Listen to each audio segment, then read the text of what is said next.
इन्हां दिनां एक ब्लॉकबस्टर ड्रामा चल रहा परिजाद, जिहदी अखीरली किस्त इस मंगल नूं शायद वड्डी स्क्रीन के उत्ते दिखाई जाए। इस कहानी नूं देख के, इस ड्रामे नूं देख के लगता है कि कई शायद फिल्मां दियां कहानियां नूं इकट्ठा करके एक ड्रामे दे विच बना के पेश कर दिता गया है। और खास तौर पर इहदा जिहड़ा मेन कॉन्सैप्ट अगे दी अखीरली किस्त दा आएगा, जो कि एक अन्नी कुड़ी है जो कि मुजस्मे बनाउंदी है मिट्टी दे, और वो फिर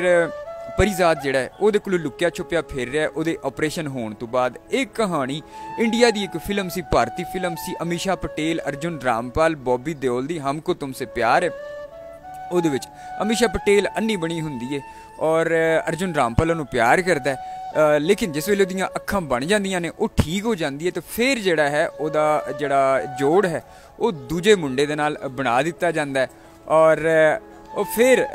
वो जो अर्जुन रामपाल है फिर वो दूर नसदा भजदा है, और फिर यह है कि इतफाकन किधरे या हादसाती तौर पर कह लो ਉਹਦੇ चेहरे के उत्ते कुड़ी के हथ लग जाते हैं, तो उन्होंने पता लग जाता है कि जिस वेले मेरिया अखां खराब सन, मैं अन्नी सा, तो इस मुंडे नूं मैं प्यार करती सा। ਉਹੀ ਕੰਮ परिजाद वाला कॉन्सैप्ट है कि परिजाद जिहड़ा है वो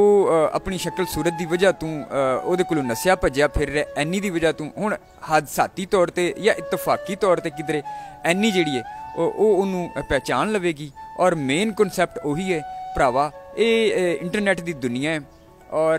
किधरे न किधरे घूम फिर के इस तरह दी जिहड़ियां कहानियां ने पहले बन चुकियां हुई ने, तो वो किधरे न किधरे आ जांदियां ने। वधिया हुंदा कि कोई नवीं कहानी बनाई जाती। हुण इहदे विच एक होर तुसीं देखो ना कि जिस वेले एनी सामने खलोती है और वो खलोती उहनूं देख भी रही है परिजाद नूं, जिस वेले वो शहर दे विच आउंदा है अपना मरीज़ लैके, तो वो उहनूं पहचानदी नहीं। हालांकि देखो कि एक किहड़ा दौर चल रहा है, ये तस्वीरां किसी दियां इन्नी वड्डी इंडस्ट्रियां दा मालक होवे बंदा और कोई फोटो उन्हें ना वेखी होवे, ये किस तरह हो सकता है। तो बाकी ये हमको तुमसे प्यार है एक फिल्म सी, ये उहदी कहानी जिहड़ी है उहदे उत्ते बनाई गई है।